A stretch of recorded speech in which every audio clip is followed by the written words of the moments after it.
Here we are with Rob's number 3 Legacy Series Chevelle. This is the first time it's been driven today under its own power. We like to make sure that everything's kind of working, make sure everything gets hot, cools back down, the fans come on, do all those things before we put all the rest of the interior in. We've been putting the windows in and fitting the glass and finishing the fitment of the power windows. We have the seats kind of set in here, just a few things kind of roughed in. We're getting ready to glue the windows in, get those things in the car, fit the trim.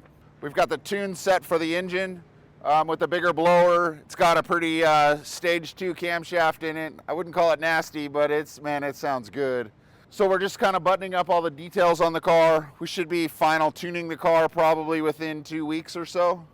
The hood is painted. We just haven't put it on because it makes it easier to, kind of access everything in the car. At this point, it's kind of cool seeing this car, and what was parked next to it was the original 70s Chevelle. So you kind of have our latest Chevelle versus the first one that kind of started it all. They're both great looking cars. They both exude different kind of vibes or feelings in the cars. I'm really excited to start getting this one on the road. This thing should be a healthy 800 horsepower, 6-speed manual transmission, blueprinted by Bowlers. You can see up front here that we've got our LED headlights that, yes, they are not quite as ideal as you would like, but when you want to drive at night, I'm telling you, these are the deals to have. When you've got 800 horsepower and some traction, you want to make sure you can see where you're going. And so down here we've made our own fog lights. We've developed our own spoiler that we hand fabricate. We cut it out on the plasma and kind of finish the fabrication on the bench. The USA license plates, I don't know. I just think that the Chevelles look good with front license plates. And there's nothing better than celebrating a Chevelle with a USA license plate. So we get a lot of comments from people that don't really understand why these cars are so expensive. So let me walk you through some of that. You have an LT4 engine that is in the 2023, 2024 CTSV Cadillacs, Camaros, things like that. We've upgraded the supercharger on this. We've upgraded the camshaft. We've painted the engine block. We've done all those things just to the engine. Then it has a Wagner front drive, basically the best of the best parts you can have. Then on the flip side of getting that, we have the transmission, which is a Bowler Performance Blueprinted T56. Stage 2, it's got all the badass stuff in it, because if you don't blueprint the transmission, this is going to wreak havoc eventually through that. And our goal is, yeah, we could have saved $3 grand and put a non-blueprinted transmission in it, and for a lot of people it might have lived and been fine. But the goal with these cars is to make them where they work good, they drive good, they're reliable, but at the end of the day, they're meant to have reliable fun. I don't really want to crank it up and put meth injection and do all these other things that you can do to get more power, because you really don't need it for what we're trying to do. The chassis that's under this is a Speedtech full chassis swap that has an independent rear suspension and the independent front suspension. We use a set of JRI shocks that are custom valved for these cars. The shocks alone cost $4 grand for the set of 4 shocks for this car to achieve what we're trying to achieve. The interior, we've developed pretty much all the parts on our own. We've developed a process to take 20 late model Camaro seats, recover them to look vintage in the Chevelles, but they've got power seats. They've got heated and cool seats if you want to do that. We've then developed the seat covers to do the same, to carry the same theme to the back seat. And we're not just using cheap vinyl. This is high quality stuff that's been done by top-notch upholstery guys. DJ Designs did the interior that was in this car. We've just developed a process where we can get the interior done without sending the car to the interior shop, which is why we developed the carbon fiber inner door panels, the inner quarter panels, the kick panels, to where those can all be mass produced out of a quality material. And then sometimes it seems sacrilegious to cover the carbon fiber with leather, but it makes the car producible with high quality stuff. I don't want to just put flimsy fiberglass in there. I want the console that if your big leg, like mine, leans up against that console, you don't feel like it's cheap Chinese crap. And so we've just put that angle into everything that's here. We've done the same with the gauge cluster. We machine these gauge clusters from solid chunks of aluminum. We machine the center console inserts from solid chunks of aluminum. All the edges and high points are polished. All the recesses are Cerakoted to give you that textured finish. It's not just some cheap plastic piece. All the door panels have polished aluminum trim. All the speaker grills are metal. There's metal scuff plates at the bottom, so when you open the door, your foot doesn't drag against some piece of cloth or some cheap piece of cardboard or vinyl covered cardboard. All right, so a lot of people might think you just buy this fancy chassis from your chosen chassis supplier, you bolt it under the car, and on Monday afternoon after watching overhaul, and you've got it all together. Well, some of them, there's some chassis that are a little simpler to do that. There's some other ones that don't provide the same ride height. If you want to get the car down low and actually have it work, and have wide tires and have some of the stance and the look that these cars have, it's going to take a boatload of work. First of all, you got to figure out the inner fenders to get that shape that you want, so that you can either cheese out and just not run inner fenders, which then you just sling mud and dirt and all that over everything, or you can spend we figured it's about 45 hours per inner fender to do the sheet metal work, to basically mini tub them on the inside here, mini tub them on the outside, which most people don't realize, and then move all the opening around to get that shape so that the car will work at this ride height with a 295 front tire and turn lock to lock. So we developed these in CAD and have now produced them in carbon fiber. We're getting ready to start producing them much cheaper in fiberglass for the home guy who wants to use them. And we found some quality fiberglass ways to do that. Then as we progress through the car, we replaced the firewall because we moved the steering column position on the firewall just a little bit. On these manual transmission cars, we set it up for 3 master cylinders. One is for the front brake, one is for the rear brake, and one is for the clutch.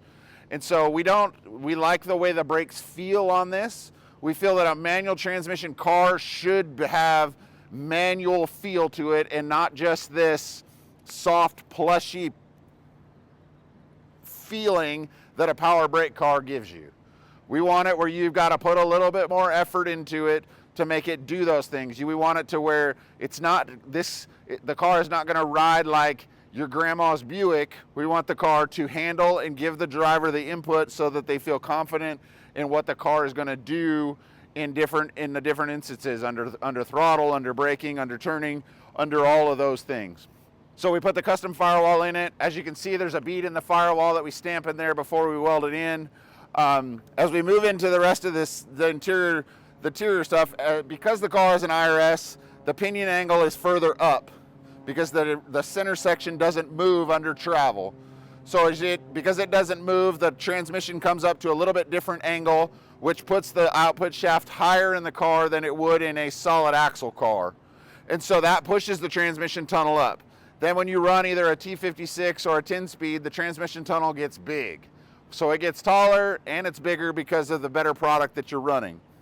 But the other thing that is a main feature in these cars is that we recess the floors 2.5, it's like 2.5 or 2 3/8 of an inch lower than they would be, so that you can have the power seats and not act like you're sitting in this little tiny car that you wouldn't fit in. Because most of these cars just don't fit larger individuals. So the seats, these Camaro seats with the power slides and the up and down adjustment, all that stuff is moved down to give you the room to have those adjustments, but then also gives you the room to move the seat back a little bit further and make room for the longer haul. And so as we recess the seats, raise the trans tunnel, work our way back, we also make the floor higher in the back so that there's access to the upper shock mounts, the upper bolt mounts. The upper control arms are in a position to where you have to just have access to those with the 345 rear tires with the IRS, because everything is much higher than if you had a solid axle and frame rails going over it. The other thing that's a major play in the back of these cars, if you look at all the other Chevelles, is there's no fuel tank hanging down really low. It's always bugged me. They just hang down a lot. You can powder coat them black, you can do things like that, and You can minimize them, but you can't make them disappear. And they just look heavy in the back.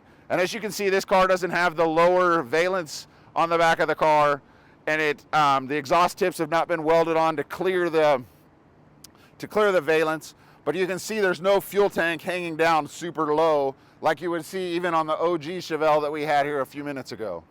As you can see here, we've got the fuel tank recessed or moved up into the floor, so it doesn't hang down as much. It's a little wider than it would be stock. It allows you easy access to the fuel pump and the level sender. We 3D print a plate that goes over this so that you can put stuff above it. The other thing that's a game changer on these cars is you fill the fuel here.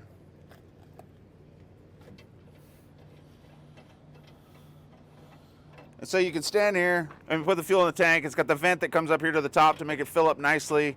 It's got the remote access here, vents from the top of the tank. But you don't have to stand down here with your lowered car, flip down the license plate, and fill the car. Yes, this is a simple thing, but this is a game changer for Chevelles that are low. I know I'm really tall, and so that makes it even worse. But for anybody who stands back here, you get tired of squatting down, or you wind up holding onto this, or your knees get tired, or whatever you're trying to do, and then you're fighting the pump because it's low. And this just works better. It vents better. Everything is better about it. As you can see, there's an access panel up here that we have loose to access the top of the differential bolts. We're getting ready to boom mat the interior in here and get that stuff in here. You can see this coating of lizard skin that is sprayed inside the car before the boom mat. So there's 2 coats of lizard skin. One is for sound, one is for heat. You can see that we have a battery tender mounted over here with a master switch, and then we use an excess power battery. Those batteries are $350 or $400, I believe.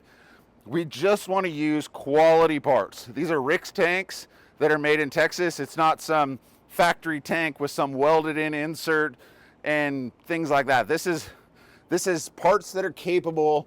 This is a Vaporworks Super ZL1 pump that is meant to fit in these tanks.